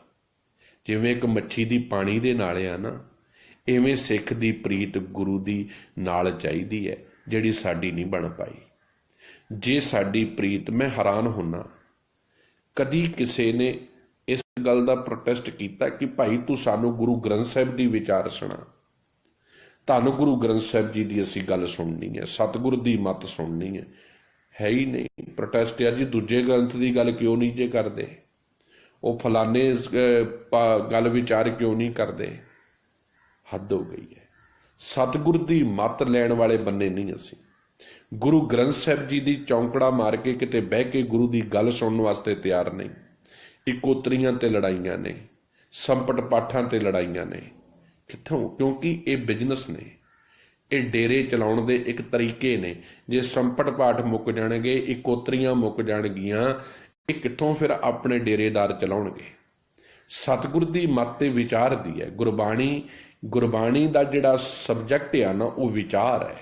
ਇਸੇ ਕਰਕੇ ਬਾਰ-ਬਾਰ ਜਿੰਨੇ ਵੀ ਸ਼ਬਦਾਂ ਨੂੰ ਤੁਸੀਂ ਪੜ੍ਹੋ, ਤੁਸੀਂ ਵਾਚੋ, ਬਾਰ-ਬਾਰ ਵਿੱਚੋਂ ਨਿਰਣੈ ਆਉਂਦਾ ਹੈ, ਵਿਚਾਰ ਕਰ, ਵਿਚਾਰ ਕਰ, ਬਾਣੀ ਦੀ ਵਿਚਾਰ ਕਰ। ਇਹ ਤੈਨੂੰ ਪੜ੍ਹਨ ਵਾਸਤੇ ਨਹੀਂ ਦਿੱਤੀ, ਕੇਵਲ ਰੱਟੇ ਮਾਰਨ ਲਈ ਨਹੀਂ ਦਿੱਤੀ, ਜ਼ਿੰਦਗੀ ਬਣਾਉਣ ਲਈ ਦਿੱਤੀ ਹੈ। ਤੇਰੀ ਜ਼ਿੰਦਗੀ ਦੀ ਜੀਵਨ ਦੀ ਜਾਂਚ ਇਹਦੇ ਵਿੱਚ ਲੁਕੀ ਹੈ। ਤੂੰ ਕਿਸ ਤਰੀਕੇ ਦਾ ਜੀਵਨ ਜਿਉਣਾ ਹੈ। ਤੂੰ ਬਾਹਰੋਂ ਭੇਖ ਬਣਾ ਕੇ ਸਿੱਖ ਨਹੀਂ ਬਣ ਸਕਦਾ ਜਦ ਤੱਕ ਤੇਰੇ ਅੰਦਰ ਸਿੱਖਿਆ ਨਹੀਂ ਗੁਰੂ ਦੀ, ਜਦ ਤੱਕ ਗੁਰੂ ਦੀ ਦਿਖਿਆ ਤੇਰੇ ਕੋਲ ਨਹੀਂ। ਉਹ ਲੈਣ ਵਾਸਤੇ ਤੈਨੂੰ ਬਾਣੀ ਦੇ ਵਿੱਚ ਚੁੱਭੀ ਲਾਉਣੀ ਪਵੇਗੀ, ਤੈਨੂੰ ਬਾਣੀ ਦੀਆਂ ਬਰੀਕੀਆਂ ਸਮਝ ਵਿੱਚ ਲਿਆਉਣੀਆਂ ਪੈਣਗੀਆਂ। ਬਿਨ ਜਲ ਘੜੀ ਨਾ ਜੀਵਈ ਪ੍ਰਭ ਜਾਣੇ ਆ ਪੀਰ। ਉਹ ਪਰਮਾਤਮਾ ਆਪ ਜਾਣਦਾ ਹੈ ਮੱਛੀ ਦੇ ਉਸ ਦਰਦ ਨੂੰ। ਇਸੇ ਕਰਕੇ ਮੱਛੀ ਦਾ ਦਰਦ ਵੇਖਦੇ ਹਾਂ, ਉਹ ਪਾਣੀ ਤੋਂ ਬਿਨਾਂ ਉਹਨੂੰ ਜੁਦਾ ਨਹੀਂ ਕਰਦਾ, ਕਿਉਂਕਿ ਮੱਛੀ ਪਾਣੀ ਦੇ ਨਾਲ ਜੁੜੀ ਹੈ। ਕੈਸੀ ਕੁਦਰਤ ਹੈ ਪਰਮਾਤਮਾ ਦੀ। ਅਗਲੀ ਉਦਾਹਰਨ ਹੈ, ਤੀਸਰਾ ਬੰਦ ਹੈ, ਰੇ ਮਨ ਐਸੀ ਹਰ ਸਿਉ ਪ੍ਰੀਤ ਕਰ ਜੈਸੀ ਚਾਤ੍ਰਿਕ ਮੇਹ। ਮੇਹ ਦਾ ਅਰਥ ਹੁੰਦਾ ਮੀਂਹ, ਵਰਖਾ, ਬਰਸਾਤ। ਚਾਤ੍ਰਿਕ ਦਾ ਅਰਥ ਹੈ ਪਪੀਹਾ। ਕੈਸਾ ਜੀਵ ਬਣਾਇਆ ਹੈ ਪ੍ਰਮਾਤਮਾ ਨੇ। ਕਿੱਡੀ ਕਮਾਲ ਦੀ ਉਦਾਹਰਨ ਪ੍ਰਮਾਤਮਾ ਨੇ ਦਿੱਤੀ ਹੈ ਮਨੁੱਖ ਨੂੰ। ਜੇ ਮਨੁੱਖ ਨੂੰ ਗੱਲ ਸਮਝ ਆ ਜਾਵੇ, ਪਪੀਹੇ ਦੇ ਗਲੇ ਦੇ ਵਿੱਚ ਛੇਕ ਹੈ, ਉਹ ਥੱਲਿਓਂ ਪਾਣੀ ਨਹੀਂ ਪੀ ਸਕਦਾ। ਉਹ ਬਰਸਾਤ ਦੀ ਉਡੀਕ ਕਰਦਾ ਹੈ, ਮੀਂਹ ਪਵੇ ਤੇ ਮੇਰੀ ਪਿਆਸ ਬੁੱਝ ਜਾਵੇ। ਸਾਹਿਬ ਕਹਿੰਦੇ, ਹੇ ਮਨ, ਜੇ ਤੂੰ ਪਰਮਾਤਮਾ ਨਾਲ ਪ੍ਰੇਮ ਕਰਨ ਦੀ ਕੋਈ ਉਦਾਹਰਨ ਹੋਰ ਜਾਣਨੀ ਚਾਹੁੰਦਾ ਨਾ, ਤੇ ਪਪੀਹੇ ਵਰਗਾ ਪਿਆਰ ਕਰ, ਚਾਤ੍ਰਿਕ ਵਰਗਾ ਪਿਆਰ ਕਰ। ਸਾਰ ਭਾਰ ਥਲ ਹਰਿਆਵਲੇ ਇੱਕ ਬੂੰਦ ਨਾ ਪਵੇ ਕੇ। ਕਹਿੰਦੇ ਵੇਖ, ਪਾਣੀ ਦੇ ਨਾਲ ਸਰੋਵਰ ਭਰੇ ਪਏ ਹੁੰਦੇ ਹਨ, ਧਰਤੀ ਪਾਣੀ ਦੀ ਬਰਕਤ ਦੇ ਨਾਲ ਹਰਿਆਵਲੀ ਹੋਈ ਪਈ ਹੁੰਦੀ ਹੈ, ਪਰ ਉਹ ਪਪੀਹਾ ਸਿਰਫ ਬਰਸਾਤ ਦੀ ਉਸ ਇੱਕ ਬੂੰਦ ਲਈ ਤਰਸਦਾ ਹੈ ਕਿ ਉਹ ਬੂੰਦ ਪਵੇ ਤੇ ਉਹਦੀ ਪਿਆਸ ਬੁੱਝ ਜਾਵੇ। ਕਹਿੰਦੇ ਇਵੇਂ ਹੀ ਇਹ ਸਿੱਖਾ ਤੇਰਾ ਜੀਵਨ ਚਾਹੀਦਾ ਹੈ। ਜਿਵੇਂ ਬੱਬੀਆ ਇੱਕ ਪਾਣੀ ਦੀ ਬੂੰਦ ਵਾਸਤੇ ਤਰਸਦਾ ਹੈ ਨਾ, ਤੇ ਜਦੋਂ ਉਹ ਪਾਣੀ ਦੀ ਬੂੰਦ ਪੈਂਦੀ ਹੈ, ਉਹ ਬਰਸਾਤ ਦੀ ਬੂੰਦ ਚੋਂ ਉਹਦੀ ਪਿਆਸ ਬੁੱਝਦੀ ਹੈ। ਇਤਨੇ ਪਾਣੀ ਭਰੇ ਹੋਣ ਦੇ ਬਾਵਜੂਦ, ਸਰੋਵਰ ਭਰੇ ਹੋਣ ਦੇ ਬਾਵਜੂਦ, ਧਰਤੀ ਦੀ ਹਰਿਆਵਲੀ ਖੂਬਸੂਰਤੀ ਹੋਣ ਦੇ ਬਾਵਜੂਦ ਵੀ ਪਪੀਏ ਦੀ ਪਿਆਸ ਨਹੀਂ ਬੁੱਝਦੀ। ਉਹਦੀ ਸਿਰਫ ਇੱਕ ਪਾਣੀ ਦੀ ਬਰਸਾਤ ਦੀ ਬੂੰਦ ਨਾਲ ਬੁੱਝਦੀ ਹੈ। ਕਹਿੰਦੇ ਤਾਂ ਐਸਾ ਜੀਵਨ ਸਿੱਖੀ ਦਾ ਚਾਹੀਦਾ, ਐਸੀ ਜ਼ਿੰਦਗੀ ਚਾਹੀਦੀ ਹੈ ਤੇਰੀ। ਗੁਰੂ ਦੇ ਨਾਲ ਐਸੀ ਡੂੰਘੀ ਪ੍ਰੀਤ ਹੋਣੀ ਚਾਹੀਦੀ ਹੈ। ਭਾਵੇਂ ਕਿੰਨੇ ਵੀ ਪਦਾਰਥਾਂ ਦੇ ਲਾਲਚ ਤੈਨੂੰ ਦਿੱਤੇ ਜਾਣ, ਭਾਵੇਂ ਕਿੰਨੇ ਵੀ ਪਦਾਰਥਾਂ ਦੇ ਵਿੱਚੋਂ ਰਸ ਤੂੰ ਮਾਣਨ ਦੀ ਗੱਲ ਕੀਤੀ ਜਾਵੇ, ਪਰ ਸੱਚਾ ਤੇ ਗੁਰੂ ਦੇ ਸਿੱਖ ਦੇ ਅੰਦਰ ਪ੍ਰੀਤ ਗੁਰੂ ਸ਼ਬਦ ਦੀ ਉਸ ਰਸ ਦੇ ਵਿੱਚੋਂ ਹੈ, ਜਿਹੜਾ ਹੁਕਮ ਦੇ ਰਸ ਦੇ ਵਿੱਚੋਂ ਇੱਕ ਬੂੰਦ ਜਦੋਂ ਗੁਰੂ ਦੇ ਸਿੱਖ ਦੇ ਹਿਰਦੇ ਉੱਤੇ ਜਾ ਕੇ ਪੈਂਦੀ ਹੈ ਨਾ, ਤੇ ਵਿਆਕੁਲਤਾ, ਉਹ ਤੜਫ, ਉਹ ਬੇਚੈਨੀ ਮਿਟ ਜਾਂਦੀ ਹੈ। ਐਸੀ ਹੈ ਗੁਰਬਾਣੀ ਦੀ ਵਿਚਾਰ। ਐਸਾ ਵਾ ਗੁਰੂ ਸ਼ਬਦ ਦਾ ਪਿਆਰ, ਜਿਹੜਾ ਮਨ ਤੜਫਦਾ ਰਹਿੰਦਾ ਹੈ ਵਿਕਾਰਾਂ ਦੇ ਵਿੱਚ, ਹਿਰਦੇ ਜਿਹੜਾ ਬਿਲਕਦਾ ਰਹਿੰਦਾ ਹੈ ਈਰਸ਼ਾ ਦੇ ਵਿੱਚ। ਇੱਕ ਸ਼ਬਦ ਗੁਰੂ ਦਾ ਹਿਰਦੇ ਵਿੱਚ ਵਸ ਜਾਵੇ, ਕਿਣਕਾ ਇੱਕ ਜਿਸ ਜੀ ਵਸਾਵੇ। ਇੱਕ ਕਿਣਕਾ ਕੋਈ ਗੁਰੂ ਦੀ ਮੱਤ ਦਾ ਜੀਵਨ ਵਿੱਚ ਵਸਾ ਲਵੇ ਨਾ, ਇਹ ਉਹ ਬਰਖਾ ਦੀ ਸ਼ਾਂਤੀ ਬੂੰਦ ਹੈ ਜੋ ਹਿਰਦੇ ਵਿੱਚ ਅੰਮ੍ਰਿਤਾ ਲਿਆ ਦਿੰਦੀ ਹੈ, ਹਿਰਦੇ ਨੂੰ ਅੰਮ੍ਰਿਤ ਨਾਲ, ਗੁਰੂ ਸ਼ਬਦ ਨਾਲ ਭਰਪੂਰ ਕਰ ਦਿੰਦੀ ਹੈ। ਕਰਮ ਮਿਲੈ ਸੋ ਪਾਈਐ, ਕਿਰਤ ਪਾਇਆ ਸਿਰ ਦੇ। ਕਰਮ ਦਾ ਅਰਥ ਹੈ ਮਿਹਰ ਦੇ ਨਾਲ। ਕਿਰਤ ਪਿਆ, ਕਹਿੰਦੇ ਜਦੋਂ ਗੁਰੂ ਦੇ ਸਿੱਖ ਦੀ ਮਿਹਨਤ ਤੇ ਕਮਾਈ, ਜਦੋਂ ਗੁਰੂ ਦੀ ਮੱਤ ਤੇ ਚੱਲ ਕੇ ਉਹਦਾ ਕੀ ਕਮਾਇਆ ਹੋਇਆ ਜੀਵਨ ਜਦੋਂ ਸਫਲ ਪੈਂਦਾ ਹੈ, ਸਭ ਕਹਿੰਦੇ ਹੇ ਮਨ, ਤੇਰੇ ਵੀ ਕੀ ਵਸ਼, ਤੂੰ ਵੀ ਆਪਣੀ ਮਨਮਤੀਆਂ ਦੇ ਪਿੱਛੇ ਤੁਰੇ ਹੈ, ਪਰ ਕੋਸ਼ਿਸ਼ ਕਰ ਉਹ ਪਰਮਾਤਮਾ ਦੀ ਮਿਹਰ ਤੇ ਨਜ਼ਰ ਦਾ ਪਾਤਰ ਬਣਨ ਵਾਸਤੇ ਆਪਣਾ ਸਿਰ ਗੁਰੂ ਨੂੰ ਸੌਂਪ ਦੇ। ਇਹ ਸਰੀਰ ਗੁਰੂ ਜੀ ਦੇ ਉੱਪਰ, ਗੁਰੂ ਜੀ ਨੂੰ ਸਮਰਪਿਤ ਕਰ ਦਿੱਤੇ, ਕਿਉਂਕਿ ਆ ਜਿਹੜਾ ਸਿਰ ਉੱਤੇ ਸਰੀਰ ਆ ਨਾ, ਇਹ ਜਿਹੜਾ ਤੈਨੂੰ ਗੁਰੂ ਪਰਮਾਤਮਾ ਨੇ ਬਖਸ਼ਿਆ ਹੈ, ਇਸ ਸਿਰ ਦੇ ਵਿੱਚ ਤੈਨੂੰ ਮੱਤ ਦਿੱਤੀ ਹੈ, इस मत नूं गुरु शब्द नाल जोड़, चंगे जीवन दे कर्म कमा, ताकि तेरे हिरदे दे अंदर सच्चा गुरु शब्द दे प्यार दा अमृत वस सके। ते जिहड़ा तेरी मत चों गुरु शब्द दे प्रेम ते गुरु दी सिੱਖਿਆ दा अमृत इस मन ते जाके पएगा ना, ये मन शीतल होवेगा, मन निर्मल होवेगा, मन ठंडा होवेगा। अगला बंद है चौथा, रे मन ऐसी हर्षियों प्रीत कर जैसी जल दुध होए। सब कहते हे मेरे मन, अगली उदाहरण होर सुन, होर गल तेरे पकड़ च आ जावे। ऐसा प्यार परमात्मा दे नाल कर जिहो जिहा पानी दा ते दुध दा है। आवटन आप खवै दुध को खापण न दे। जिवें पानी दे रले होए दुध नूं अग दे उत्ते आपां उबालदे हां, पानी सड़ के उड़ जांदा है पर वो दुध नूं सड़न नहीं दिंदा, दुध नूं थल्ले लगण नहीं दिंदा। आम करके जो दुध बहुत गाढ़ा होवे ना, जिन्हां दे घरां च लवेरे ने उन्हां नूं पता होना है कि ਜਿਹੜੀਆਂ मावां ਆਪਣੀਆਂ ਹੁੰਦੀਆਂ ਸੀ ਸਵਾਣੀਆਂ ਘਰ ਦੀਆਂ ਕੀ ਕਰਦੀਆਂ ਸੀ, ਗਾੜੇ ਦੁੱਧ ਵਿੱਚ ਪਾਣੀ ਪਾ ਦਿੰਦੀਆਂ ਸੀ। ਕਿਉਂ ਪਾਉਂਦੀਆਂ ਸੀ? ਕਿ ਦੁੱਧ ਥੱਲੇ ਨਾ ਲੱਗੇ, ਪਾਣੀ ਸੜੇ ਦੁੱਧ ਨਾ ਸੜੇ। ਕਹਿੰਦੇ ਐਸੀ ਪ੍ਰੀਤ ਹੋਣੀ ਚਾਹੀਦੀ ਹੈ ਸਿੱਖ ਦੀ ਤੇ ਗੁਰੂ ਦੀ। सतगुरु कहते आवटन आप खवै दुध को खपण न दे। जिवें पानी सारा दुख आप सहारदा है, दुध नूं सड़ नहीं दिंदा। आपे मेल विछुनिया सच वडियाई दे। इसे तरह जे जीव अपने आप नूं परमात्मा तो कुर्बान कर दवे, गुरु दी मत तो कुर्बान कर दवे, ਤਾਂ ਪ੍ਰਭੂ ਵਿਛੋੜੇ ਜੀਵਾਂ ਨੂੰ ਆਪਣਾ ਸਦਾ ਥਿਰ ਪਰਮਾਤਮਾ ਦਾ ਪ੍ਰੇਮ ਮਿਲ ਸਕਦਾ ਹੈ ਤੇ ਉਹ ਇਸ ਸੰਸਾਰ ਦੇ ਵਿੱਚ ਨਾਮਨੇ ਵਾਲੇ, ਇੱਜ਼ਤ ਮਾਣ ਤੇ ਸਤਿਕਾਰ ਵਾਲੇ ਬਣ ਸਕਦੇ ਹਨ ਜੇ ਉਹ ਆਪਣੇ ਜੀਵਨ ਨੂੰ ਸੱਚ ਨਾਲ ਜੋੜ ਲੈਣ। ਅਗਲਾ ਬੰਦ, ਪੰਜਵਾਂ ਬੰਦ, ਰੇ ਮਨ ਐਸੀ ਹਰਸ਼ਿਓ ਪ੍ਰੀਤ ਕਰ ਜੈਸੀ ਚਕਵੀ ਸੂਰ। ਚਕਵੀ ਜਿਹੜੀ ਸੂਰਜ ਦੇ ਵੱਲ ਨਿਗਾਹ ਲਾ ਕੇ ਬੈਠੀ ਰਹਿੰਦੀ ਹੈ। ਸਭ ਕਹਿੰਦੇ ਹੇ ਮੇਰੇ ਮਨ, ਅਗਲੀ ਉਦਾਹਰਨ ਹੋਰ ਸਮਝ, ਪਰਮਾਤਮਾ ਦੇ ਨਾਲ ਇਹੋ ਜਿਹਾ ਪਿਆਰ ਕਰ ਜਿਹੋ ਜਿਹਾ ਚਕਵੀ ਸੂਰਜ ਨਾਲ ਕਰਦੀ ਹੈ। ਖਿਨ ਪਲ ਨੀਂਦ ਨਾ ਸੋਵਈ ਜਾਣੇ ਦੂਰ ਹਜੂਰ। ਕਹਿੰਦੇ ਜਦੋਂ ਸੂਰਜ ਡੁੱਬ ਜਾਂਦਾ ਹੈ ਨਾ, ਚਕਵੀ ਦੀ ਨਜ਼ਰੋਂ ਓਹਲੇ ਹੋ ਜਾਂਦਾ ਹੈ, ਤਾਂ ਉਹ ਚਕਵੀ ਇੱਕ ਸੈਕਿੰਡ ਵਾਸਤੇ ਵੀ ਨੀਂਦ ਦੇ ਵਸ ਆ ਕੇ ਨਹੀਂ ਸੌਂਦੀ, ਇੱਕ ਸੈਕਿੰਡ ਵਾਸਤੇ ਵੀ ਨਹੀਂ ਸੌਂਦੀ। ਉਡੀਕਦੀ ਰਹਿੰਦੀ ਹੈ ਕਦੋਂ ਸੂਰਜ ਉਦੈ ਹੋਵੇ ਤੇ ਮੇਰੀ ਜਿਹੜੀ ਹੈ ਪਿਆਸ ਬੁਝ ਜਾਵੇ। ਕਹਿੰਦੇ ਉਹ ਆਪਣੇ ਸੂਰਜ ਨੂੰ ਦੂਰ ਹੋਣ ਦੇ ਬਾਵਜੂਦ ਵੀ ਅੰਗ ਸੰਗ ਸਮਝਦੀ ਹੈ। ਮਨ ਮੁਖ ਸੋਝੀ ਨਾ ਪਵੈ ਗੁਰਮੁਖ ਸਦਾ ਹਜ਼ੂਰ। ਕਹਿੰਦੇ ਇਵੇਂ ਗੁਰਮੁਖ ਤੇ ਸਦਾ ਗੁਰੂ ਦੇ ਸਨਮੁਖ ਰਹਿਣ ਵਾਲਾ ਸਦਾ ਪਰਮਾਤਮਾ ਨੂੰ ਹਰ ਵੇਲੇ ਹਰ ਸਮੇਂ ਅੰਗ ਸੰਗ ਸਮਝਦਾ ਹੈ, ਪਰ ਮਨ ਦੀ ਮਤ ਪਿੱਛੇ ਲੱਗਣ ਵਾਲਾ ਮਨੁੱਖ ਇਹ ਸੋਚਦਾ ਹੈ ਰੱਬ ਕਿਤੇ ਦੂਰ ਬੈਠਾ ਹੈ। ਉਹ ਆਪਣੀ ਮਨ ਦੀਆਂ ਮਨ ਆਈਆਂ ਕਰੀ ਜਾਂਦਾ ਹੈ, ਪਰ ਜਿਹਦੇ ਕੋਲ ਗੁਰੂ ਦਾ ਸ਼ਬਦ ਹੈ, ਜੋ ਗੁਰੂ ਦੀ ਮੱਤ ਤੇ ਤੁਰ ਪਿਆ ਹੈ, ਉਹ ਪਰਮਾਤਮਾ ਨੂੰ ਸਦਾ ਆਪਣੇ ਹਾਜ਼ਰ ਨਾਜ਼ਰ ਸਮਝਦਾ ਹੈ। ਮਨ ਮੁਖ ਗਣਤ ਗਾਣਾਵਣੀ ਕਰਤਾ ਕਰੇ ਸੋ ਹੋਏ।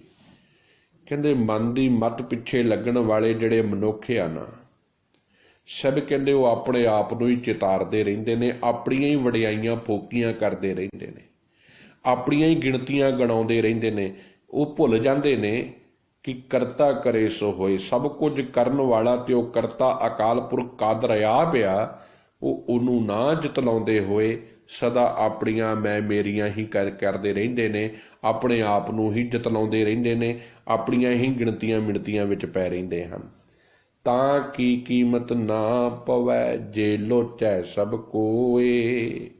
ਸਭ ਕਹਿੰਦੇ ਚੇਤਾ ਰੱਖੀ, ਕਰਤਾਰ ਪ੍ਰਮਾਤਮਾ ਦੀ ਰਹਿਮਤ ਤੋਂ ਬਿਨਾਂ ਜੇ ਕੋਈ ਜੀਵ ਆਪਣੀਆਂ ਫੋਕੀਆਂ ਵਡਿਆਈਆਂ ਕਰੇ, ਉਹਦੀਆਂ ਇਹ ਵਡਿਆਈਆਂ ਕਿਸੇ ਕੰਮ ਨਹੀਂ ਆਉਣੀਆਂ, ਕਿਉਂਕਿ ਸਹਿ ਸਿਆਣਪਾਂ ਲੱਖ ਹੋਏ ਤਾਂ ਇੱਕ ਨਾ ਚੱਲੇ ਨਾਲ। ਕਿਉਂਕਿ ਪ੍ਰਮਾਤਮਾ ਦੇ ਗੁਣਾਂ ਦੀ ਕਦਰ ਪਛਾਣਨ ਦਾ ਜੇ ਤੂੰ ਉਦਮ ਕਰੇ, ਜੇ ਇਹ ਸਿਆਣਪਾਂ ਚਤੁਰਾਈਆਂ ਛੱਡ ਕੇ परमात्मा दीयां रहमतां नूं पहचानण दी कोशिश करे ਤਾਂ ਤੇਰੇ ਵਿੱਚ परमात्मा ਦੇ गुणां ਦੀ कदर आ सकती है। तो परमात्मा ਦੇ गुणां ਦੇ अंदर टिक सकता है। गुरमत होए तां पाईऐ, सच मिलै सुख होए। सब कहते परमात्मा ਦੇ गुणां ਦੀ कदर तदों ही पैंदी है ਜਦੋਂ गुरु की सिक्ख्या प्राप्त ਹੁੰਦੀ है, गुरु की मत मिलती है। तो ਜਿਹੜਾ मनुख गुरु की मत लै लैंदा है वो सदा हाज़र नाज़र परमात्मा नूं अपने अंग संग समझदा है ते सदा आत्मिक आनंद खेड़े ते प्यार दे विच जुड़ जाता है। अगला बंद है, सच्चा नेह न टूटई, जे सतगुर भेटै सोए। सच्चा नेह, जिहदे अंदर सच्ची प्रीत है परमात्मा दे नाल, ना टूटई वो नहीं टुटदी। सब कहंदे ਜਿਹੜੇ परमात्मा ਦੇ गुणां रूपी चरनां ਦੇ ਵਿੱਚ जुड़ ਜਾਂਦੇ ਹਨ, परमात्मा ਦੇ गुणां ਨੂੰ ਆਪਣੇ ਜੀਵਨ ਵਿੱਚ ਵਸਾਉਂਦੇ ਹਨ ਤੇ ਸਦਾ ਅਰਦਾਸਾਂ ਬੇਨਤੀਆਂ ਨਿਮਰਤਾ ਪ੍ਰੇਮ ਨਾਲ ਕਰਦੇ ਹਨ, ਉਹਨਾਂ ਦੇ ਜੀਵਨ ਵਿੱਚ ਸੱਚੇ ਗੁਰੂ ਦੀ ਕਿਰਪਾ ਬਣ ਜਾਂਦੀ ਹੈ, ਸ਼ਬਦ ਗੁਰੂ ਦੀ ਰਹਿਮਤ ਬਣ ਜਾਂਦੀ ਹੈ, ਜਿਸ ਦੀ ਮਿਹਰ ਦੇ ਨਾਲ, ਸਤਿਗੁਰ ਦੀ ਕਿਰਪਾ ਦੇ ਨਾਲ ਉਹਨਾਂ ਦੇ ਅੰਦਰ ਐਸਾ ਪੱਕਾ ਪਿਆਰ परमात्मा ਨਾਲ ਬਣ ਜਾਂਦਾ ਹੈ, ਫਿਰ ਦੁਨੀਆ ਦੀ ਕੋਈ ਵੀ ਤਾਕਤ ਉਸ ਪਿਆਰ ਨੂੰ ਤੋੜ ਨਹੀਂ ਸਕਦੀ। ਕੋਈ ਵੀ ਤਸੀਹਾ, ਕੋਈ ਵੀ ਕਿਸੇ ਤਰੀਕੇ ਦਾ ਕੋਈ ਸੰਕਟ ਗੁਰੂ ਦੇ ਸਿੱਖ ਨੂੰ ਗੁਰੂ ਤੋਂ ਦੂਰ ਨਹੀਂ ਲੈ ਕੇ ਜਾ ਸਕਦਾ। ਫਿਰ ਭਾਵੇਂ ਉਹਦਾ ਬੰਦ ਕੱਟ ਦਿਓ, ਉਹਨੂੰ ਦੇਗਾਂ ਦੇ ਵਿੱਚ ਉਬਾਲ ਦਿਓ, ਭਾਵੇਂ ਚਰਖੜੀਆਂ ਤੇ ਚਾੜ ਦਿਓ, ਕਿਉਂਕਿ ਉਹਦੇ ਹਿਰਦੇ ਦੇ ਅੰਦਰ ਫਿਰ ਗੁਰਮਤ ਘਰ ਘਰ ਜਾਂਦੀ ਹੈ। ਸੱਚਾ ਨੇਹ ਨਾ ਟੁੱਟਈ, ਜਦੋਂ ਸੱਚੀ ਪ੍ਰੀਤ ਹਿਰਦੇ ਵਿੱਚ ਵਸ ਜਾਵੇ ਫਿਰ ਦੁਨੀਆ ਦੀ ਕੋਈ ਤਾਕਤ ਉਸ ਪ੍ਰੇਮ ਨੂੰ ਨਹੀਂ ਤੋੜ ਸਕਦੀ। ਗਿਆਨ ਪਦਾਰਥ ਪਾਈਐ, ਤ੍ਰਿਭਾਵਨ ਸੋਜੀ ਹੋਏ। ਫਿਰ ਸਤਿਗੁਰ ਦੀ ਮੱਤ ਤੇ ਚੱਲਿਆ, ਗੁਰੂ ਸ਼ਬਦ ਦੀ ਕਿਰਪਾ ਦੇ ਨਾਲ ਸੱਚੇ ਗਿਆਨ ਦੀ ਪ੍ਰਾਪਤੀ ਹੁੰਦੀ ਹੈ। ਫਿਰ ਜਦੋਂ ਸੱਚਾ ਗਿਆਨ ਗੁਰੂ ਦੇ ਸ਼ਬਦ ਦਾ, ਗੁਰੂ ਦੇ ਮਤ ਦਾ ਜੀਵਨ ਵਿੱਚ ਵਸਦਾ ਹੈ, ਫਿਰ ਮਨੁੱਖ ਨੂੰ ਸਾਰੇ ਸੰਸਾਰ ਦੀ ਸਮਝ ਆ ਜਾਂਦੀ ਹੈ। ਹਰ ਇੱਕ ਉਸ ਨੂੰ ਬੁਰੇ ਚੰਗੇ ਦੀ ਪਰਖ ਆ ਜਾਂਦੀ ਹੈ। ਫਿਰ ਉਹ ਆਪਣੇ ਜੀਵਨ ਨੂੰ ਗੁਰਮਤ ਦੇ ਨਾਲ ਹੀ ਜੋੜਦਾ ਹੈ, ਵਿਕਾਰਾਂ ਤੋਂ ਹੋੜ ਲੈਂਦਾ ਹੈ। ਨਿਰਮਲ ਨਾਮ ਨਾ ਵਿਸੁਰੈ, ਜੇ ਗੁਣ ਕਾ ਗਾਹਕ ਹੋਏ। ਸਭ ਕਹਿੰਦੇ ਜੇ ਮਨੁੱਖ ਗੁਰੂ ਦੀ ਕਿਰਪਾ ਦੇ ਪਾਤਰ ਬਣ ਜਾਵੇ, ਗੁਰੂ ਦੇ ਹੁਕਮਾਂ ਤੇ ਤੁਰ ਪਵੇ ਤੇ ਸਤਿਗੁਰ ਦੇ ਪ੍ਰੇਮ ਦੇ ਸਦਕਾ परमात्मा ਦੇ ਗੁਣਾਂ ਦੇ ਸੌਦਾ ਉਹ ਵਿਹਾਜਣ ਵਾਲਾ, ਖਰੀਦਣ ਵਾਲਾ ਬਣ ਜਾਂਦਾ ਹੈ ਤੇ ਉਸ ਦਾ ਹਿਰਦਾ ਨਿਰਮਲ ਹੋ ਜਾਂਦਾ ਹੈ, ਐਨ ਬਿਲਕੁਲ ਨਿੱਤਰ ਜਾਂਦਾ ਹੈ, ਮੈਲ ਲੱਥ ਜਾਂਦੀ ਹੈ ਤੇ ਫਿਰ ਉਹਦੇ ਚਿੱਤ ਵਿੱਚੋਂ ਕਦੀ ਵੀ परमात्मा नहीं विसरदा। निर्मल नाम ना विसरे, मैल तो रहत सच्चा परमात्मा का नाम फिर ਉਹਦੇ जीवन ਵਿੱਚੋਂ नहीं विसरदा। ਉਹ सदा ही सच्चे गुणां ਨੂੰ ਆਪਣੇ जीवन ਵਿੱਚ ਵਸਾਉਂਦਾ ਹੈ। ਜੇ गुण का गाहक ਹੋਏ ਤੇ सदा वास्ते सच्चे गुणां ਦਾ ਗ੍ਰਾਹਕ ਬਣ ਕੇ गुरु शब्द ਦੇ ਰਾਹੀਂ ਚੰਗੇ सच्चे गुणां ਨੂੰ ਆਪਣੇ जीवन ਵਿੱਚ ਵਸਾਉਂਦਾ ਹੈ। ਇੱਥੋਂ तक 7 नंबर बंद ਦੀ विचार है। ਅੱਗੇ है 8वां नंबर बंद। खेल गए से पंखणू, जो चुगदे सर तल। खेल गए का अर्थ है लद गए। खेड का अर्थ है चले गए इस संसार तो मौजा मान के, इस संसार दियां विकारां दियां दलदल विच फस के। पंखणू जीव रूपी पंछी। सर तल, सर का अर्थ है संसार, तल का अर्थ है सरोवर के उत्ते, तल का किनारा। सब कहते हे मन वेख, ਜਿਹੜੇ जीव पंछी इस संसार रूपी सरोवर उत्ते चोग चुगते हैं, वो आपो अपने जीवन की खेड खेड के चले जाते हैं। हर कोई मनुख इस संसार के कंढे के उत्ते। बाबा कबीर फरीद जी ने एक बड़ा ही प्यारा बचन किया, कहते चोग चुगते पंछी नूं ये भुल जाता है कि शिकारी भी ताक ला के बैठा है, जाल पा के बैठा है। कहते तिविया हाल इस मनुख दा है। ਮਨੁੱਖ ਇਸ ਸੰਸਾਰ ਦੀ ਖੂਬਸੂਰਤੀ ਨੂੰ ਵੇਖ ਕੇ ਤੇ ਇਹਨੂੰ ਕਾਦਰ ਨਾਲ ਜੋੜਨਾ ਚਾਹੀਦਾ ਸੀ, ਪਰ ਇਸ ਸੰਸਾਰ ਦੀ ਖੂਬਸੂਰਤੀ, ਇਹ ਪ੍ਰਾਕਿਰਤੀ ਮਾਇਆ ਮੋਹ ਦੇ ਪਦਾਰਥਾਂ ਵਿੱਚ ਰੁੱਝਾ ਹੋਇਆ ਐਸਾ ਭੁੱਲਿਆ ਹੋਇਆ ਹੈ, ਮੌਤ ਰੂਪੀ ਸ਼ਿਕਾਰੀ ਨੂੰ ਇਹ ਚੋਗ ਚੁਗਣ ਦੇ ਵਿੱਚ ਬੈਠਾ ਹੋਇਆ ਹੈ। ਰੋਜ਼ ਇਹਨੂੰ ਚੇਤੇ ਕਰਾਇਆ ਜਾ ਰਿਹਾ, ਯਾਦ ਕਰ ਸ਼ਿਕਾਰੀ ਆਏਗਾ, ਜਾਲ ਵਿਛਾਏਗਾ। ਗੁਰਮਤਿ ਹੀ ਸਮਝਾ ਰਹੀ ਹੈ, ਮੌਤ ਰੂਪੀ ਸ਼ਿਕਾਰੀ ਤੇਰੇ ਆਲੇ ਦੁਆਲੇ ਘੁੰਮ ਰਿਹਾ ਹੈ, ਉਹਨੇ ਇਹ ਚੋਗਾ ਪਾਇਆ, ਭਾਈ ਧਿਆਨ ਰੱਖ, ਆਪਣੇ ਆਪ ਨੂੰ ਸਮਝਾ, ਇਸ ਚੋਗੇ ਵਿੱਚ ਨਾ ਫਸ, ਆਪਣੇ ਜੀਵਨ ਨੂੰ ਨਿਰਮਲ ਕਰ। ਪਰ ਸਾਡੀ ਵੀ ਹਾਲਤ ਉਹਨਾਂ ਤੋਤਿਆਂ ਵਰਗੀ ਹੈ, ਜਿਹਨੂੰ ਸਾਰੀ ਉਮਰ ਉਹ ਸਿਖਾਉਂਦਾ ਰਿਹਾ ਤੋਤਿਆਂ ਨੂੰ ਇੱਕ ਰਿਸ਼ੀ ਕਿ ਭਾਈ ਤੂੰ ਸਿੱਖ ਜਾ ਕਿ ਸ਼ਿਕਾਰੀ ਆਏਗਾ, ਜਾਲ ਵਿਛਾਏਗਾ, ਅਸੀਂ ਨਹੀਂ ਫਸਾਂਗੇ। ਹੁਣ ਤੋਤੇ ਨੇ ਰਟਣਾ ਤੇ ਸ਼ੁਰੂ ਕਰ ਲਿਆ। ਇੱਕ ਦਿਨ ਸ਼ਿਕਾਰੀ ਆਇਆ, ਜਾਲ ਪਾਇਆ, ਤੇ ਰਿਸ਼ੀ ਇਹ ਸੋਚਦਾ ਹੈ ਜਿਹੜਾ ਉਹਨਾਂ ਨੂੰ ਪੜ੍ਹਾਉਣ ਵਾਲਾ ਅਧਿਆਪਕ ਸੀ ਤੋਤਿਆਂ ਨੂੰ, ਅੱਜ ਨਹੀਂ ਫਸਣਗੇ। ਹੋਇਆ ਕਿ ਉਹਨੇ ਛੱਡੇ ਤੋਤੇ, ਉਹ ਚੋਗੇ ਤੇ ਜਾ ਕੇ ਬਹਿ ਗਏ, ਗਾਈ ਜਾ ਰਹੇ ਨੇ, ਸ਼ਿਕਾਰੀ ਆਏਗਾ, ਚੋਗ ਵਿਛਾਏਗਾ, ਜਾਲ ਵਿਛਾਏਗਾ, ਚੋਗਾ ਡਾਲੇਗਾ, ਹਮ ਨਹੀਂ ਫਸेंगे। ਕਹਿੰਦੇ ਸ਼ਿਕਾਰੀ ਨੇ ਜਾਲ ਪਾਇਆ, ਖਿੱਚ ਲਿਆ। ਹੁਣ ਉਹ ਗਾ ਰਹੇ ਨੇ ਕਿਉਂਕਿ ਉਹ ਕਰਮ ਜੀਵਨ ਵਿੱਚ ਨਹੀਂ ਵਸਿਆ। ਸਾਡੀ ਵੀ ਜ਼ਿੰਦਗੀ ਇੱਥੇ ਹੀ ਹੈ। ਰੋਜ਼ ਗੁਰੂ ਜੀ ਗੁਰਬਾਣੀ ਦੇ ਰਾਹੀਂ, ਗੁਰੂ ਸ਼ਬਦ ਰਾਹੀਂ ਸਮਝਾ ਰਹੇ ਨੇ, ਅਸੀਂ ਗਾ ਰਹੇ ਹਾਂ। ਕੋਈ ਕਹਿੰਦਾ ਮੈਨੂੰ ਪੂਰਾ ਗੁਰੂ ਗ੍ਰੰਥ ਸਾਹਿਬ ਜੀ ਚੇਤੇ ਹੈ, ਕੋਈ ਕਹਿੰਦਾ ਮੈਨੂੰ ਇੰਨੀਆਂ ਬਾਣੀਆਂ ਮੈਂ ਰੋਜ਼ ਨਿਤਨੇਮ ਕਰਦਾ। ਗਾਇਆ ਜਾ ਰਿਹਾ ਹੈ, ਵਿਚਾਰਿਆ ਜਾ ਰਿਹਾ ਹੈ, ਮਾਫ ਕਰਨਾ, ਵਿਚਾਰਿਆ ਵੀ ਜਾ ਰਿਹਾ ਹੈ, ਸਮਝਿਆ ਨਹੀਂ ਜਾ ਰਿਹਾ। ਉਹ ਜੋ ਸ਼ਿਕਾਰੀ ਦੇ ਜਾਲ ਵਿੱਚ ਫਸਦੇ ਜਾ ਰਹੇ ਆ।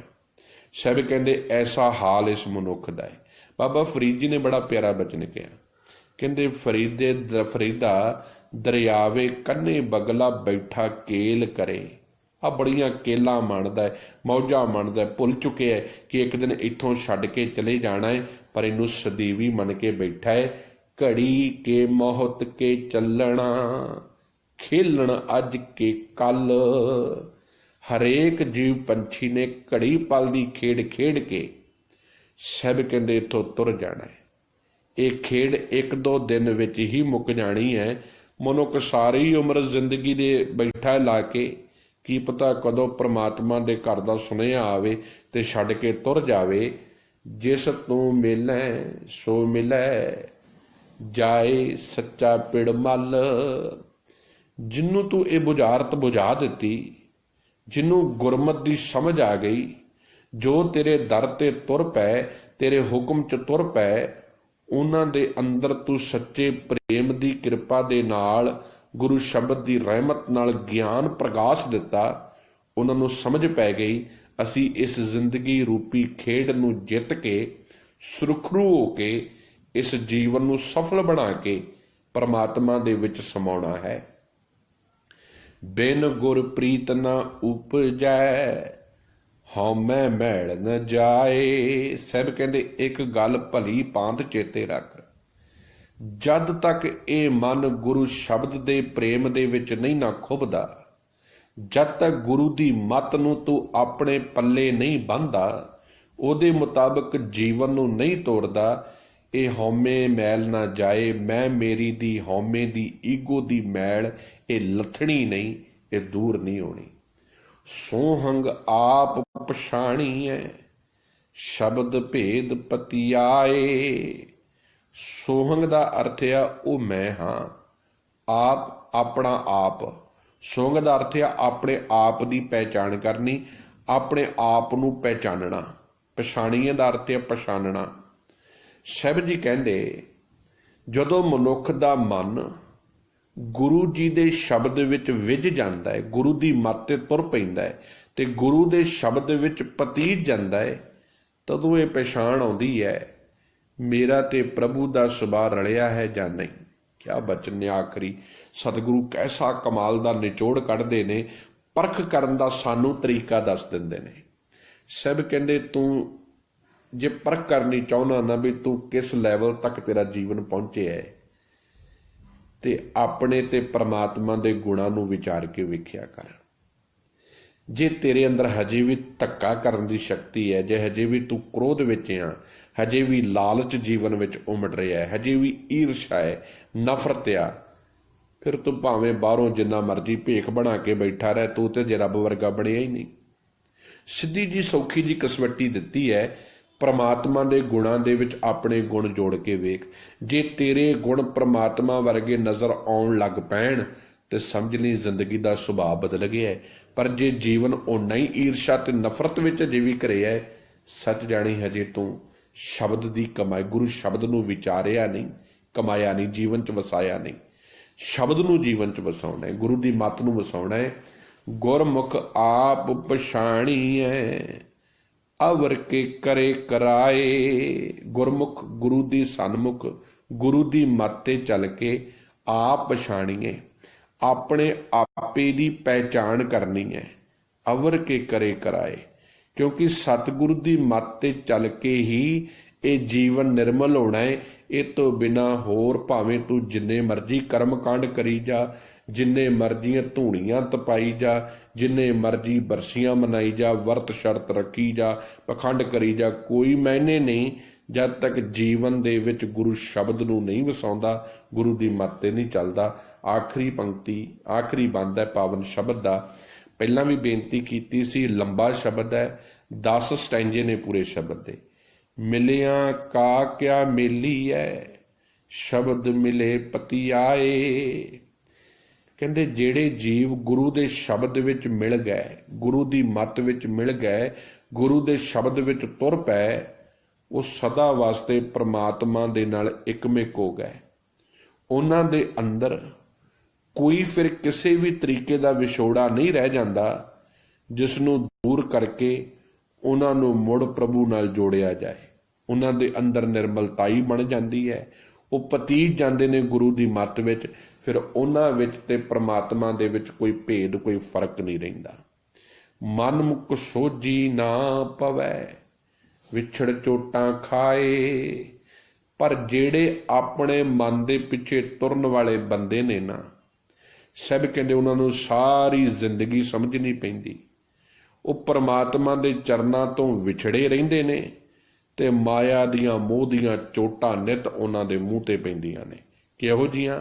ਕਿਸੇ ਮਨੁੱਖ ਦਾ ਚਿਹਰਾ ਦੇਖਿਓ, ਪੜ੍ਹ ਲਿਓ, ਤੁਹਾਨੂੰ ਪਤਾ ਲੱਗ ਜਾਣਾ। ਤਿਉੜੀਆਂ ਪਈਆਂ ਹੁਣ ਮੱਥੇ ਤੇ, ਆਕੜ ਨਾਲ ਬੋਲਦਾ ਹੋਵੇ, ਹੰਕਾਰ ਦੇ ਮੂੰਹ ਚੋਂ ਬੋਲ ਅੱਗ ਦੇ ਕੱਢਦਾ ਹੋਵੇ ਤੇ ਚਾਲ ਉਹਦੀ ਵਿਗੜੀ ਹੋਵੇ ਤੇ ਸਮਝ ਲੈਣਾ ਮਾਥੇ ਤ੍ਰਿਕੁਟੀ, ਦ੍ਰਿਸ਼ਟ ਕਰੂਰ, ਬੋਲੇ ਕੌੜਾ, ਜੇਬਾ ਕੀ ਫੂੜ। ਤਰਸ ਖਾਣਾ ਉਹਦੇ ਉੱਤੇ, ਕਿਉਂਕਿ ਉਹ ਵਿਕਟਮ ਹੈ। ਤਰਸ ਖਾਣਾ ਬਿਮਾਰ ਮਨੁੱਖ ਹੈ, ਕਿਉਂਕਿ ਜਿਹਦੇ ਮੱਥੇ ਤੇ ਤਿਉੜੀਆਂ, ਕ੍ਰੋਧ ਨਾ ਭਰਿਆ ਪਿਆ, ਚਿਹਰੇ ਤੇ ਸ਼ੀਤਲਤਾ ਕੋਈ ਨਹੀਂ, ਐਸੇ ਮਨੁੱਖ ਦੇ ਕੋਲ ਬਹਿਣ ਨੂੰ ਜੀ ਨਹੀਂ ਕਰਦਾ। ਸਮਝ ਲੈਣਾ ਉਹ ਮਨ ਦੀ ਮੱਤ ਪਿੱਛੇ ਤੁਰਿਆ ਹੈ, ਅੰਦਰ ਸੱਚ ਨਾਉਂ ਦੀ ਗੱਲ ਹੀ ਕੋਈ ਨਹੀਂ। ਨਾਨਕ ਦਰ ਘਰ ਏਕ ਹੈ, ਅਵਰ ਨਾ ਦੂਜੀ ਜਾਏ। ਆਖਰੀ ਪੰਕਤੀ ਹੈ ਪਾਵਨ ਸ਼ਬਦ ਦੀ। ਹੇ ਨਾਨਕ, ਜਿਹੜਾ ਮਨੁੱਖ ਪ੍ਰਮਾਤਮਾ ਦੇ ਗੁਣਾਂ ਦੇ ਵਿੱਚ ਆਪਣੇ ਆਪ ਨੂੰ ਮਿਲਾ ਲੈਂਦਾ ਹੈ, ਆਪਣੇ ਜੀਵਨ ਦਾ ਆਸਰਾ ਸਿਰਫ ਤੇ ਸਿਰਫ ਇੱਕ ਅਕਾਲ ਪੁਰਖ ਨੂੰ ਸਮਝਦਾ ਹੈ। ਨਾਨਕ ਦਰ, ਨਾਨਕ ਜੀ ਆਖਦੇ ਹਨ, ਜਿਹਦਾ ਦਰ, ਜਿਹਦਾ ਘਰ। ਕਿਹੜਾ ਕਮਾਲ ਦਾ ਆਖਰੀ ਬੰਦ ਜਿਹੜਾ ਮੁਕਾਵਿਆ ਨਾ, ਕਮਾਲ ਦਾ ਹੈ। ਸਭ ਕਹਿੰਦੇ ਜਿਸ ਸਿੱਖ ਦਾ ਦਰ, ਜਿਸ ਸਿੱਖ ਦਾ ਘਰ ਏਕ ਹੈ, ਸਿਰਫ ਤੇ ਸਿਰਫ ਇੱਕੋ ਅਕਾਲ ਪੁਰਖ ਹੈ। ਉਹ ਕਿਸੇ ਅੰਬੜੀਆਂ, ਮਸਾਨਾਂ, ਕਬਰਾਂ, ਪੀਰਾਂ, ਤੰਤਰਾਂ, ਮੰਤਰਾਂ, ਜੋਸ਼ੀਆਂ ਦੇ ਕੋਲ ਨਹੀਂ ਜਾਂਦਾ। ਜਿਹਦਾ ਦਰ, ਜਿਹਦਾ ਘਰ ਸਿਰਫ ਇੱਕ ਪ੍ਰਮਾਤਮਾ ਦਾ ਹੈ, ਅਵਰ ਨਾ ਦੂਜੀ ਜਾਏ। ਉਹ ਪ੍ਰਮਾਤਮਾ ਤੋਂ ਬਿਨਾਂ ਉਸਨੂੰ ਹੋਰ ਕੋਈ ਸਹਾਰਾ ਦਿਸਦਾ ਹੀ ਨਹੀਂ ਤੇ ਉਹ ਹੋਰ ਕਿਸੇ ਥਾਂ ਤੇ ਜਾਂਦਾ ਹੀ ਨਹੀਂ, ਕਿਉਂਕਿ ਉਹਦੇ ਹਿਰਦੇ ਵਿੱਚ ਸੱਚੀ ਪ੍ਰੀਤ ਕੇਵਲ ਤਾਂ ਕੇਵਲ ਪ੍ਰਮਾਤਮਾ ਦੀ ਹੈ। ਕੈਸਾ ਜੀਵਨ ਅੱਜ ਦੇ ਸ਼ਬਦ ਵਿੱਚ ਗੁਰੂ ਨਾਨਕ ਸਾਹਿਬ ਜੀ ਸਮਝਾਉਂਦੇ ਨੇ। ਵੇਖੋ, ਵਿਚਾਰ ਆਪਾਂ ਕਰਦੇ ਹਾਂ, ਫੋਲੋ ਅਸੀਂ ਕਰਨਾ ਹੈ, ਇਹਨੂੰ ਜੀਵਨ 'ਚ ਵਸਾਉਣਾ ਹੈ। 11 ਨੰਬਰ ਸ਼ਬਦ ਹੈ ਅਸ਼ਟਪਦੀਆਂ ਦਾ, 10 ਸਟੈਂਜੇ ਨੇ। ਕੋਸ਼ਿਸ਼ ਕੀਤੀ ਹੈ ਗੁਰਬਾਣੀ ਦੀ ਵਿਚਾਰ ਆਪ ਤੱਕ ਪਹੁੰਚਾਉਣ ਦੀ। ਮੈਂ ਬਾਰ-ਬਾਰ ਬੇਨਤੀਆਂ ਕਰਦਾ